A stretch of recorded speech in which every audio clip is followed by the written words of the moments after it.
Halo sobat, jumpa lagi bersama kita di channel Sisi Dunia. Nah, buat kalian yang belum subscribe, subscribe dulu karena subscribe itu gratis.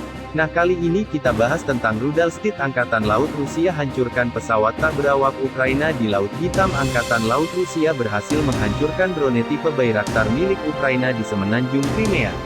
Pesawat tak berawak tersebut terpantau oleh awak kapal perang Rusia dari jarak jauh. Penembakan dengan sistem rudal anti-pesawat Steed tersebut dilakukan setelah sasaran dianggap sudah tepat. Pesawat tak berawak Ukraina tersebut disinyalir rudal Steed Angkatan Laut Rusia hancurkan pesawat tak berawak Ukraina di Laut Hitam. Angkatan Laut Rusia berhasil menghancurkan drone tipe Bayraktar milik Ukraina di semenanjung Crimea. Pesawat tak berawak tersebut terpantau oleh awak kapal perang Rusia dari jarak jauh. Penembakan dengan sistem rudal anti-pesawat Steed tersebut dilakukan setelah sasaran dianggap sudah tepat. Pesawat tak berawak Ukraina tersebut disinyalir sedang melakukan misi pengintaian kapal armada Laut Hitam. Dan posisi tempur pasukan Rusia yang berada di semenanjung Crimea dan di bagian selatan Ukraina. Pada Jumat tanggal 25 Maret tahun 2022, para pejabat pemerintah AS yang tidak bersedia disebutkan namanya tidak mengungkapkan bukti lebih lanjut untuk mendukung penilaian tersebut. Mereka juga tidak mengungkap apa yang menyebabkan tingginya angka kegagalan rudal Rusia. Tingkat kegagalan yang disampaikan sumber belum dapat diverifikasi secara mandiri. Sementara Kremlin dan Kementerian Pertahanan Rusia belum menanggapi permintaan komentar. Tingginya kegagalan rudal dapat disebabkan berbagai hal mulai dari gagal meluncur sampai gagal meledak saat mengenai sasaran.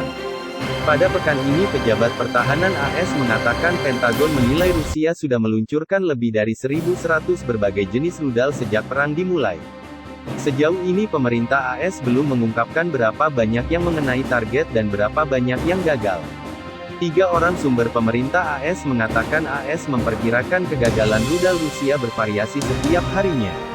Tergantung pada jenis rudal yang diluncurkan dan terkadang dapat mencapai 50%. 2 orang sumber mengatakan yang tertinggi mencapai 60%. Salah satu sumber mengatakan data intelijen menunjukkan tingkat kegagalan rudal jelajah tembakan ke udara atau Air Launched Cruise Missile ALCM Rusia antara 20-60%, tergantung harinya. Lembaga think tank Center for Strategic and International Studies mengatakan Rusia mengerahkan 2 jenis ALCM di Ukraina yakni Kiai Haji 555 dan Kiai Haji 101. Belum diketahui standar angka kegagalan ALCM. 2 pakar mengatakan rata-rata tingkat kegagalan ALCM sekitar 20%. Di atas angka itu dinilai tinggi.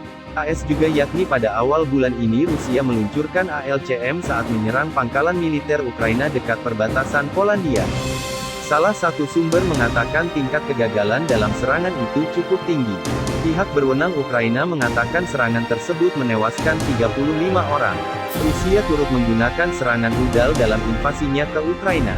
Moskow mengatakan serangan-serangan tersebut menyasar target militer termasuk gudang senjata. Invasi Rusia ke Ukraina telah menewaskan ribuan orang dan memaksa 44 juta orang mengungsi. Moskow membombardir daerah-daerah pemukiman warga, sekolah, rumah sakit kota-kota Ukraina termasuk Kharkiv dan Mariupol. Rusia menamakan invasi itu sebagai operasi militer khusus dan selalu membantah mengincar warga sipil. Peluru kendali anti kapal adalah rudal yang fungsi utamanya adalah untuk menghancurkan kapal permukaan. Kebanyakan rudal anti kapal menggunakan sistem pemandu inersial dan pelacak radar aktif. Rudal anti kapal adalah salah satu dari sekian rudal jarak pendek yang digunakan dalam Perang Dunia II. Jerman menggunakannya untuk menenggelamkan banyak kapal sekutu sebelum pihak sekutu menemukan cara untuk mengatasinya, prinsipnya dengan radio jamming. Rudal anti kapal dapat diluncurkan dari kapal, kapal selam, pesawat, helikopter dan kendaraan darat. Rudal anti kapal yang terkenal dalam sejarah adalah rudal Jerman, Fritz X dan Hensel S-293. Semakin mencurigakan, Rusia kerahkan ratusan ribu tentara dan puluhan ribu senjata untuk kesiapan tempur hingga luncurkan rudal supersonik, persiapan gempur Ukraina. Kepala Staf Umum Angkatan Bersenjata Rusia Jenderal Valery Gerasimov mengatakan pada Kamis 29/4, bahwa lebih dari 300.000 tentara dan 35.000 sistem senjata berpartisipasi dalam kesiapan tempur di seluruh Rusia. Mengutip TASS, Gerasimov mengatakan, secara keseluruhan, kesiapan tempur juga melibatkan 180 kapal perang dan kapal pendukung serta sekitar 900 pesawat, termasuk 15